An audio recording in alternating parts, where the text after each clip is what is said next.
Hello class 12th, how are you all? So let's discuss the new topic, New Economic Policy 1991. We have already discussed about dimensions of business environment, how they put their impact on the business organization.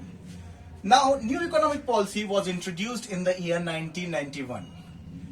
The Indian economy was at its lowest phase and the domestic industries were not performing well because many of them were under the public sector undertakings. That means they were governed by the government itself. So in order to liberalize the business system in the country, new economic policy was introduced in the year 1991.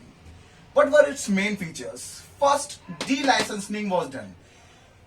Huge licensing system was there for introducing the new business organization in the country, and lots of restrictions were there which was removed under the de-licensing system by the government, and new projects were allowed without any licensing. Then second, decrease in the role of public sector. Public sector played a major role before 1991 in the Indian industrialization. Now the public sector role was cut down by privatizing many of the units. Government kept 4 units in their hands and rest were privatized by them.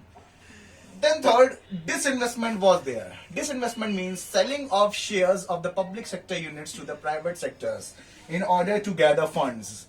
Government required funds for the welfare of the country in education sector, in medical sector, and they were less, you can say the shortage of fund was there.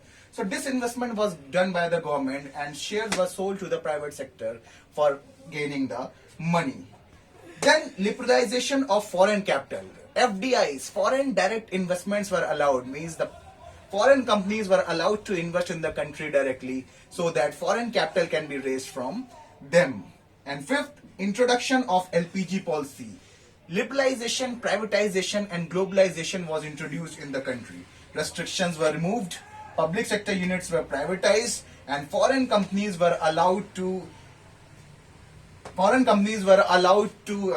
introduce their companies in the country so that the foreign products can be available in the country in order to meet the global competition. This LPG policy we will be discussing in brief tomorrow. Now your homework is to write about the new economic policy and elaborate its features in 5 marks, that is 150 words. Thank you.